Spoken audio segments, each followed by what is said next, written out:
Yeah, I'll react to that, sure. Okay, guys, this should clear up some of the confusion in the other England videos I've been watching, where every time I see centuries go by and I see the map of the British Isles evolve, Wales seems just like such easy pickings, and it's never taken. It's never really even mentioned, and I'm just confused why Wales just wasn't conquered by Wessex, Northumbria. What is it? Anglo-Saxon. What was that? Mercia? Why wasn't it conquered by the Anglo-Saxons? I don't know. Maybe it'll touch on it right here. If you're new to the channel, hello. This hat, I just feel like wearing this hat. That's the only reason. Leave me alone. If you're new to the channel, hello. My name is Connor. I like to learn about history through YouTube recommendations. The original link to this video will be at the top of the description below. Like always, right below that will be the link to the Discord. Click on it, send you right over there. Join the family, pull up the chair, more the merrier. Love to have you. We're usually nice. We're nice. Pretty nice. Most of us. We're great. Love to have you. Let's go. History summarized, Wales. Let's do it. Hope you're all doing well. If not, that sucks. You'll be good soon. The history of the British Isles is an uneven affair, to put it mildly. We're familiar with how Scotland and Ireland drew the imperial short stick and enjoyed the pleasure of being sat upon by England, but perhaps the shortest stick of the bunch was drawn by Wales, who is often left out of the discussion entirely. It's and while right I'm there. shocked that anybody could gloss over the country that is a freaking dragon flag, Wales has been tragically sidelined from the historical narrative of the Isles, and I will not stand for it. Wales has impressively and improbably maintained a distinct Celtic culture since the very start, and it is far too cool for historians to be doing them dirty like that. So, Sorry, I just Wales has been tragically sidelined worried. from the historical narrative of the Isles, and I will not stand for it. Wales has impressively and improbably maintained a distinct Celtic culture since the very start, and it is far too cool for historians to be doing them dirty like that.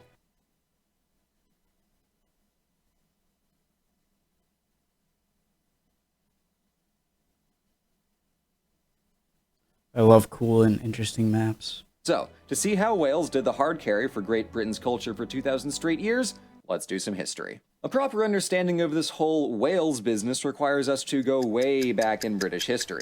No, too far. Yeah, there we go. See, Celtic culture in Britain is the foundation of what will eventually become Wales, but these guys aren't the easiest to get a handle on. The Celtic, or Gallic people, stretched out from Central Europe towards Gaul, Iberia, and the British Isles, but also went southeast towards the Black Sea, and one problem for us loser historians is that it's unclear how and Unrelated, but when do the Franks become a thing?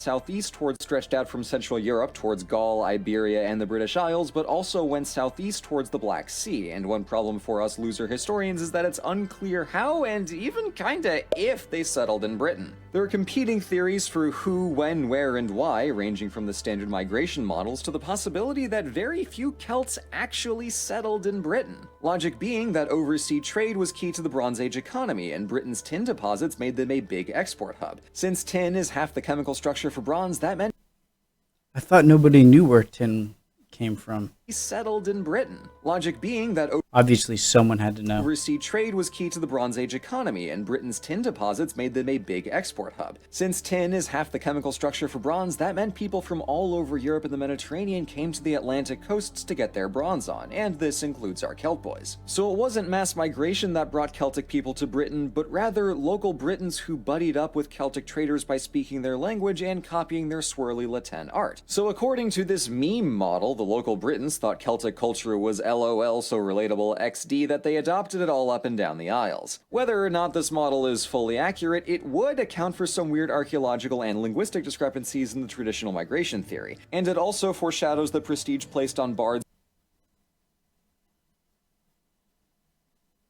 Interesting. Irish Gaelic appears to be older than Brittonic, which wouldn't make sense if Celts migrated through Britain first.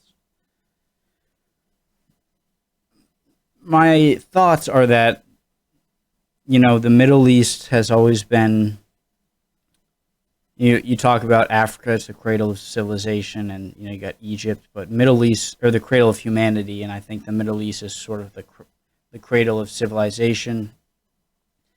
And I think before civilization, humans had already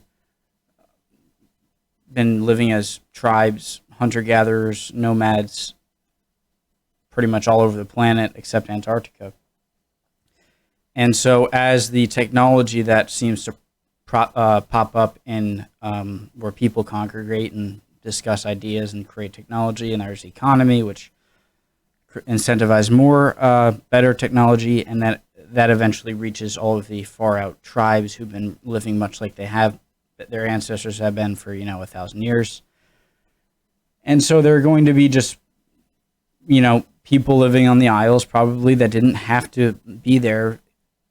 Only if Celts and Gallic people went over there, they could have been there the whole time. Bards and literary prowess by later Celtic cultures, because it's equal parts cool as all hell and existentially horrifying that a culture can, basically by itself, take hold of an entire population by willing itself into existence. This would be our first indication that Wales has big eldritch energy. Other civilizations, however, would not follow this lead because the Romans found that culture was best delivered by spearpoint. While on their way to fill out their pan-imperial punch card and get their 10th new province free, Roman emperors in the mid-1st century campaigned into Britain. Most Roman settlements were in the south and east, where all the easy agriculture was, and although goods, coins, and Roman legions did make their way west, the cultural and linguistic impact on so-called Britannia Secunda was only slight. Perhaps the most transformative thing the Romans did in Wales was leave, because the post-Roman migrations from Central Europe into Britain totally upended the island's demographics. Frustratingly, it's nigh impossible to show this kind of thing clearly on a map, which is why turbulent centuries in history with slim documentation make blue a sad boy,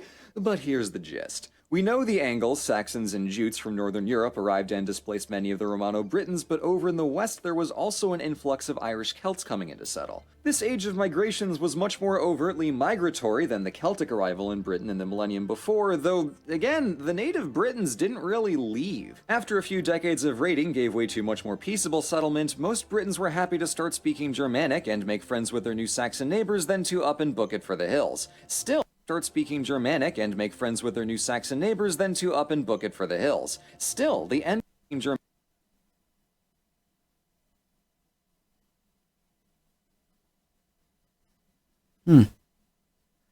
The idea of some singular Anglo-Saxon identity is a complete fiction.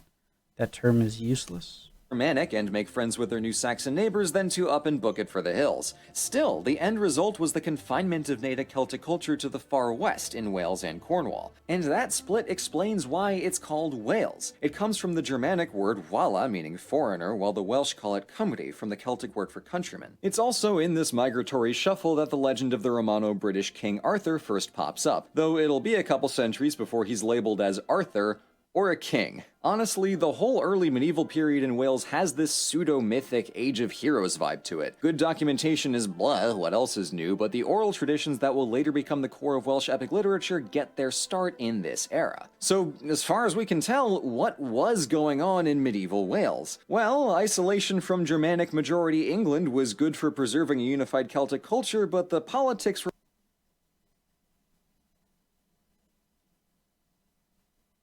I wonder who the first kind of cultures, myths to come up with dragons, like lizardy, flying, fire-breathing. much more wibbly. Various local princes vied for hegemony over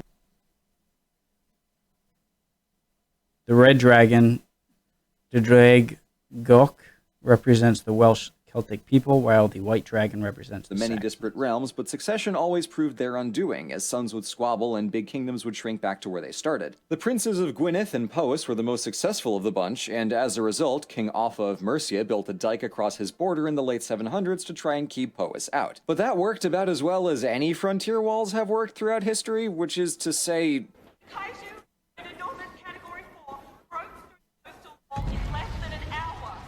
Barely. So despite the best attempts of Saxon kings and the Irish Sea, Wales wasn't entirely cut off from the rest of the world, as they had gotten on board with Christianity thanks to the missionary Saint David back in the 6th century. They might not have been the most consistent of pen pals with the Pope in Rome, but they were mostly on the same page. Wales' early medieval history of relative chill was aided by England's near-constant Viking tire fire, which pushed Conquer Wales way down the to-do list. But that changed when our old pals the Normans kite-shielded. Conquering Wales seemed to be quite the whale of a problem.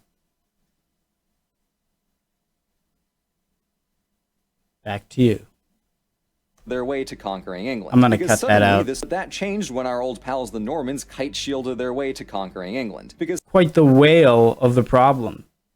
Suddenly, near constant Viking tire fire, which pushed Conquer Wales way down the to-do list. But that changed when our old pals the Normans kite-shielded their way to conquering England. Because suddenly, this new Norman England had a much stronger army, and they proceeded to point it right at Wales. Suddenly, this new Norman England had a much stronger army, and they proceeded to point it right at Wales. Norman lords pushed into Wales along the northern and southern coasts and made some, but not a lot of progress. Since Wales was made of small principalities, the Normans could play the Welsh off each other, but then all of their gains were only incremental. Not so easy as winning Hastings and calling it a day. While casual war was the standard for the next 200 years along the borderland marches, elements of Anglo-Norman and Welsh culture made their way across. The princes of Gwynedd, Powys, and Deheubarth picked up some Norman political structures, and England learned about Welsh longbows the hard way. Although Wales didn't form into a unified nation, they did get close. So the longbow, that was a Welsh thing. A couple times. Llewellyn Var fought off his family members to become Prince of Gwynedd and proceeded to bap all of his enemies out of the way so that he could assert his hegemony over Wales. He also tried to streamline the rules for royal succession so that every interregnum didn't immediately explode into a civil war. He then pushed eastward into the March and defeated King John of England so handily that his barons made him sign the Magna Carta to stop being such a royal knob. Llewellyn's military successes weren't quite matched by his I can't read and then listen at the same time. His family members to become Prince of Gwynedd and proceeded to bap all of his enemies out of the way so that he could assert his hegemony over Wales. He also tried to streamline the rules for royal succession so that every interregnum didn't immediately explode into a civil war. He then pushed eastward into the March and defeated King John of England so handily that his barons made him sign the Magna Carta to stop being such a royal knob. Llewellyn's military successes weren't quite matched by his grandson, also Llewellyn. Though he did the biggest Prince in Wales routine again, he was defeated by England's King Edward Longshanks. The next year, in 1283... What news of the North? Is he qualified? I am a master in the arts of war and military tactics, sire. Are you really? Well, what advice would you give me on the current situation?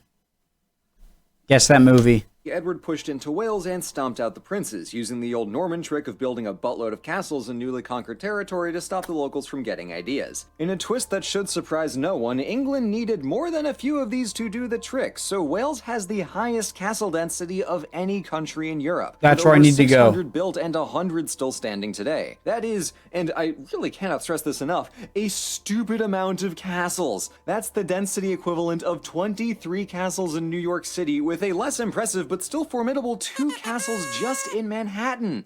Good lord! In any case, the post-conquest period was a weird century for Wales. Suddenly they were subordinate to England, but soon they got tied up in the 100 Years' War, and then everybody had plague to contend with. So while it was a real wacky time, it was also surprisingly indicative of the history still to come, as England goes about its business while holding a pillow over Wales' face, gently shushing.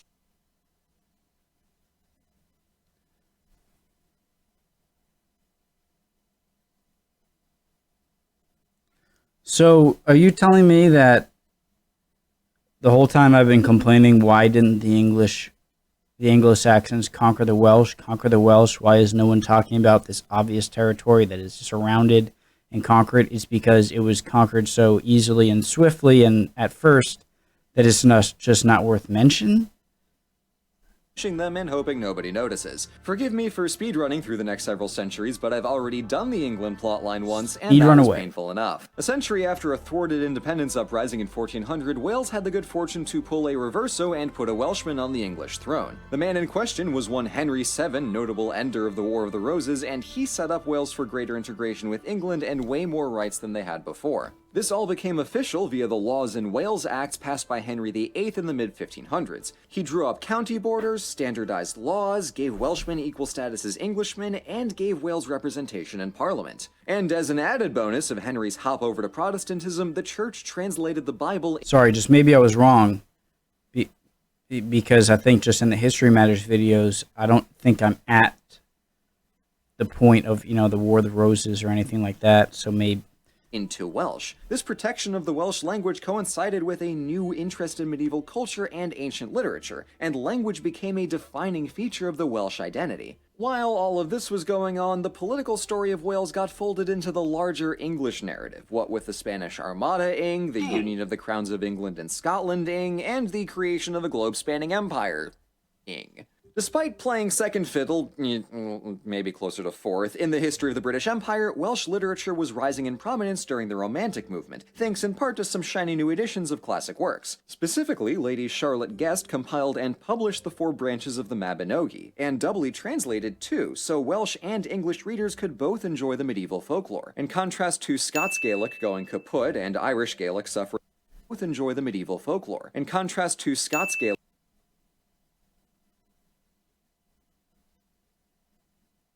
going kaput and Irish Gaelic suffering a steep decline in the 1800s that they're only recently bouncing back from, Welsh literature and poetry came in clutch for the long-term endurance of the language. But while the Romantic era was in full swing, so too was the Industrial Revolution. So all these fancy new machines and choo-choo trains needed coal if they wanted to do anything, and Wales happens to have a crap ton of the stuff. Southern Wales swiftly became the mining capital of the empire, and while coal and slate may have been big business, wasn't Newcastle big? They were also hellish jobs to work. So Wales ended the century more urbanized than it had ever been, but the Welsh probably weren't so thrilled about why, especially as British attitudes towards them soured and Wales got the dingy reputation shared by all other regions doing heavy industry. Although the 1900s started out pretty rough, what with the coal mining and a nasty spell of discrimination against the Welsh language in schools and work, Wales turned a corner after the Second World War. Industry diversified and politicians can work, Wales turned a corner after the Second World War. Industry diversified and politicians campaigned for more regional autonomy and protections for the language. The Welsh Language Acts of 1967 and 93 elevated Welsh to on par with English, granting bilingual signage, the right to use Welsh in legal proceedings, and Welsh language broadcast English. Sir Face of Fid, Radnorshire, Croeso I Gwirmu. Welcome to Wales. Granting bilingual signage, the right to use Welsh in legal proceedings, and Welsh language broadcasting. So now a third of Wales can speak the native language. And in 1999, Wales, and also Scotland, but that's a different story, got its own National Assembly, later promoted to Parliament. And that's Wales. Far too often sidelined in the history of the Isles, Wales has an enchanting historical vibe the other 3 countries lack. Maybe it's the ancient Celtic language and the dragon flag getting to me, but Wales feels older, like you can wander slightly too far off a hiking trail and stumble into Narnia. As anybody who knows Welsh can confirm, it just sounds like the language dragons would speak. And I know better than to disrespect the Dragon Lords. Thank you so much for watching. If you want more overly sarcastic content beamed into your cerebellum, then please consider listening to the OS Podcast. Awesome video. Great channel. Learned a lot. Be back with another one soon. Learning more about Great Britain, world history in general. See you guys.